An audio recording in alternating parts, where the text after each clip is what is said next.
Was braucht man alles für eine gelungene Reise? Eigentlich sind das nur 3 Dinge. Man braucht das richtige Fahrzeug. Und was bietet sich da eher an als eine gepflegte Motorradtour? Man braucht die richtige Gesellschaft. Viele haben es sich gewünscht, Kati ist diesmal wieder mit dabei. Und man braucht natürlich auch ein lohnendes Ziel.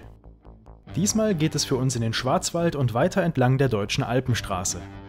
Es geht durch beeindruckende Natur und über wunderbare Straßen, aber diesmal werden wir auch vom Pech verfolgt. Eine Panne jagt die nächste. Was uns unterwegs so alles passiert ist, das seht ihr hier in 14 Tagen mit Teil 1. Wir freuen uns auf euch.